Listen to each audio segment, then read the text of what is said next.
Okay, so today in class we're going to be talking about like the Ukrainian history of World War II, and then we're going to also connect that to what's going on in present day Ukraine. So we're going to take a look at some background info, kind of give you like a general information. That's what the map's for, is just to kind of give you some general information, see what you know.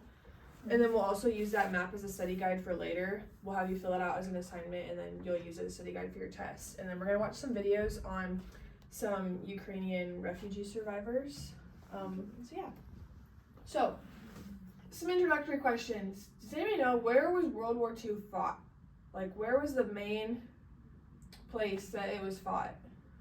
I actually don't know. Okay, so it's gonna be Germany, Poland, France, just like that Western Europe type area, but then like the Soviet Union will get involved in, especially with Ukraine, like later on. Even like, yes, they're involved with them right now, but like the Soviet Union was actually involved with Ukraine before Nazi Germany took it over. So then, does anybody know what nations were in the Allied forces? That was like Britain and France. Yep. And America, and then those are like the three main ones. I mean, there was like smaller countries that would kind of send some special forces in, but then so then do we know who was involved in the Axis forces? So like the bad guys, or kind of people that we consider to be the bad guys. It was Germany, Italy, and Japan. Yes, correct. And then Russia kind of gets involved, not really, but they send supplies and stuff. And then what's like your guys' definition of a refugee? Like what comes to mind, I guess, when you think of that? People who can no longer stay in their homes, usually in their countries. Like someone fleeing a country. Yes. So like it's someone who's like, they're not necessarily forcibly, like they aren't forced to leave, but like they're fleeing for their own safety because it's not safe where they're at, or there's issues or different types of things. So they're leaving for the safety of themselves and of their families. And then why, like we kind of answered this question, but like why does a person become a refugee? Just again, for safety, to get away from war, famine, illness, like that type of a thing. So I'm gonna give you a few minutes. This is your answer key, which I will include in this. I'll put the slides online for you to do, because you're gonna finish this as an assignment, but fill out on your map everything that you can, and I'll give you a few minutes to do that.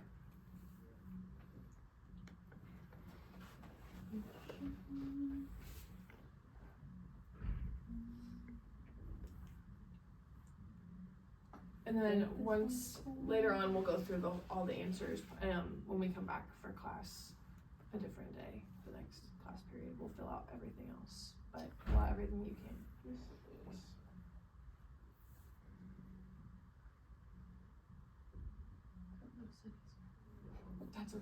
That's okay.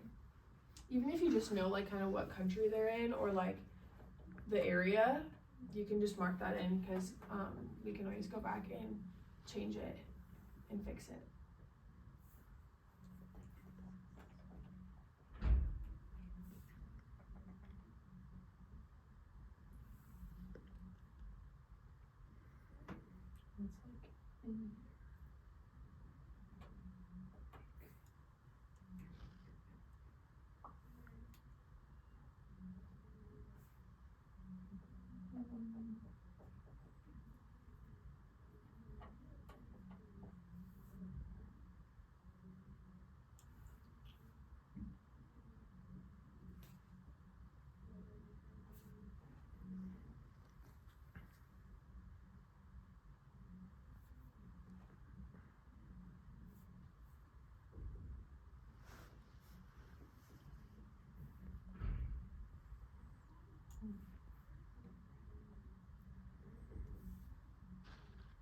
You can just let me know when you're getting close, and then we'll go over some. I got what I know. But so we'll start off with Ukraine is like the main, obviously, like what we're talking about. But then some other countries that we talked about earlier that are involved: Russia, Germany, Poland, Hungary, Belarus, Romania, Bulgaria, Crimea, and Austria. So those are all like the main places of where World War II was fought, and like the danger zones, if you would say, like where most of the fighting took place. And then these are going to be some of your cities. Like this is the capital of Ukraine, Germany, Russia, just all these different places, that are major cities. And then these will be how like troops get in during these. Well, they come in through these seas and things like that. But we'll dive deeper into that after we get through the background in this lesson.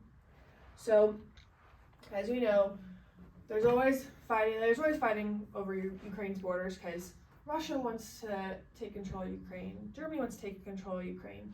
And so the Ukraine's borders have been a very controversial topic for a long time, even before like Russia's invasion in 2022. And so basically, under the Soviets' rule previously, before they were under German rule, Ukraine went from being like a very fertile land, like especially for grains. They were a big producer of that, especially in Europe. Once they were under the Soviets' rule, they suffered from like a man-made famine. So they could still grow crops, but it's just because of the control and what the Soviet was doing in Ukraine that it made a man-made famine. So like the people just like they weren't having the resources. They produced the resources, but the resources weren't being returned back to them. They would be shipped out, or they would be used for Russian soldiers or those types of things. So it led to the deaths of nearly 7 million Ukrainian citizens died because of this famine.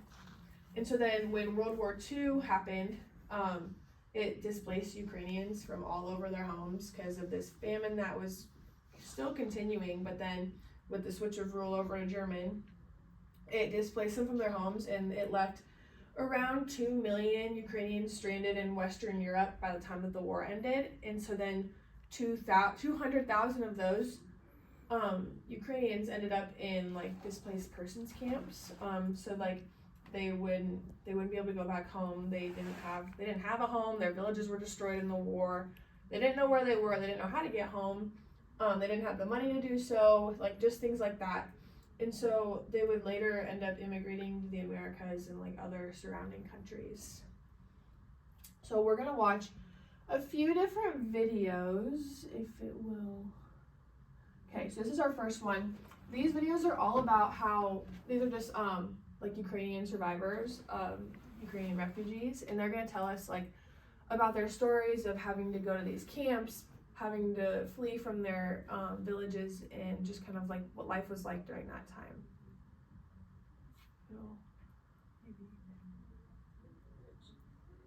And we had a wonderful children's life. We had a big garden, and we had fruit trees, and I was climbing all the way to the top. It was free of worries. Now, when the Russians came, it was a different story.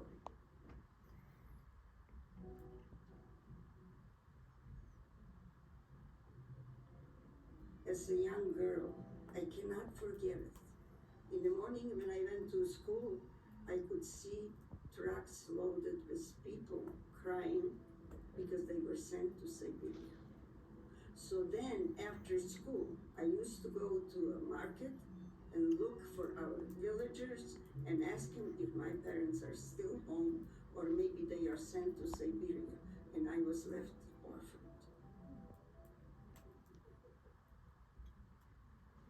The front was only 6 kilometers, which is 4 miles away.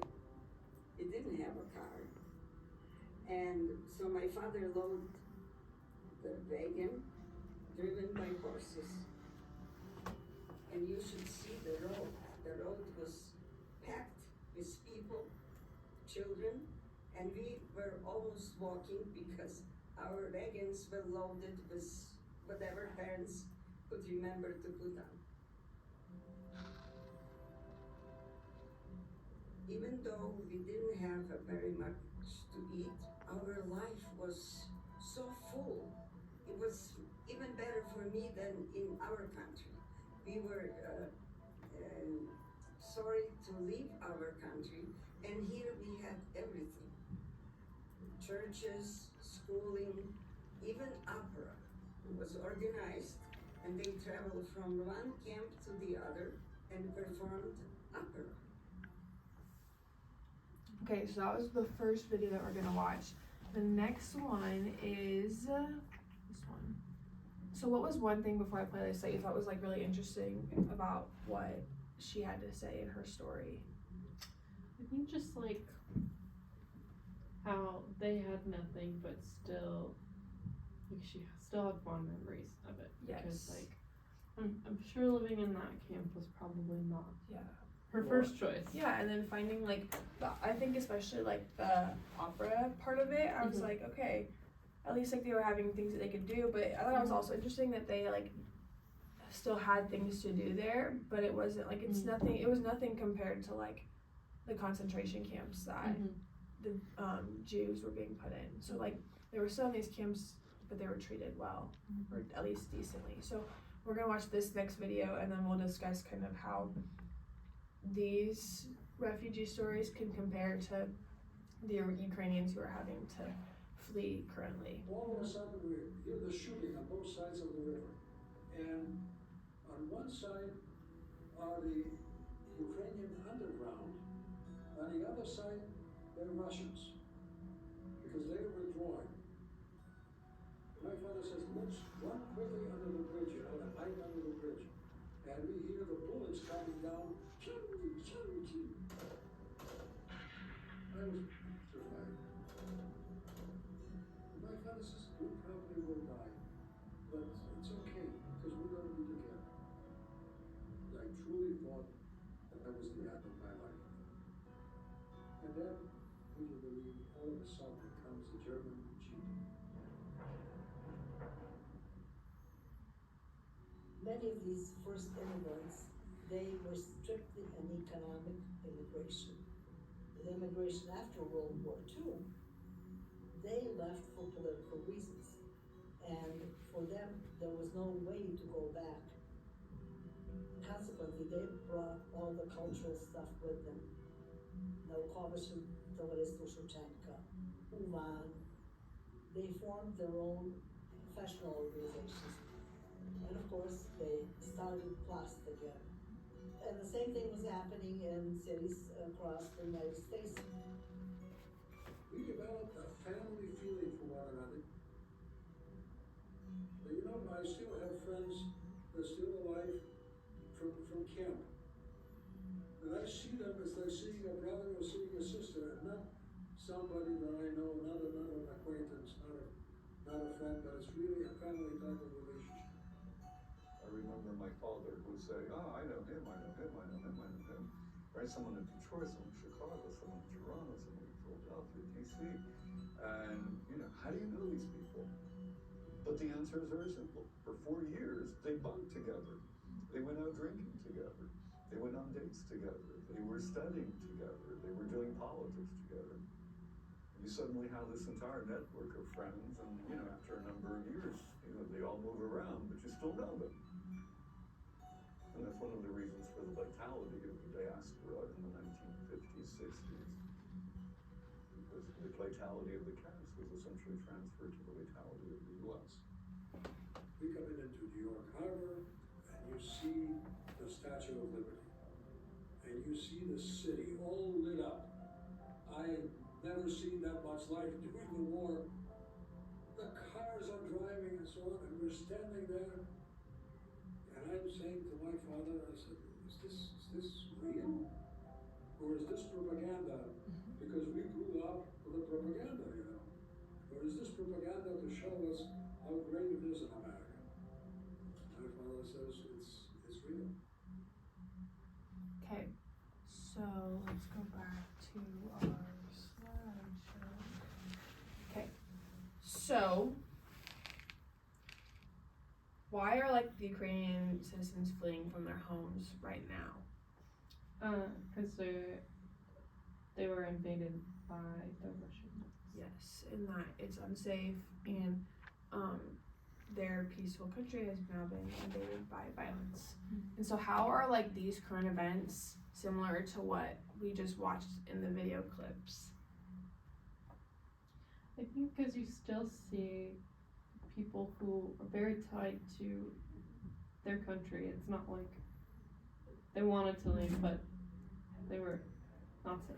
Yes. They got protected. Especially you see, like a lot of these people came when they were younger. Like it's families coming over for their kids. Mm-hmm. Yes, and then like just some ways that they're different is that like obviously now, yes, there's still violence and it's still no matter what violence is violence. It's very dangerous, but like I think even nowadays it's even more dangerous to be there now than it was during World War II, just simply because of weapon advancement, that type of thing. Mhm. So why do we think the Soviets were occupying Ukraine during World War II?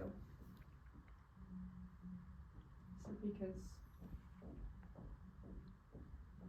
because Ukraine has been known as, like you said, they have the very fertile land. Mhm. It's not, As part of it, it's also like middle ground almost for Germany, and so just like it's an inch closer to Germany that they can get, and especially because the Russians wanted control of all of Europe, and so then but now why are the Russians occupying Ukraine now? because they For that same reason, they want Ukraine back because because of when they did have control over Ukraine, and so we'll put these last two questions together, but so like what were countries doing for the Ukrainians back then, and then what are they doing now, and how are they similar? I know they're setting up of camps, like allowing them to immigrate to different countries that are safer. Yes.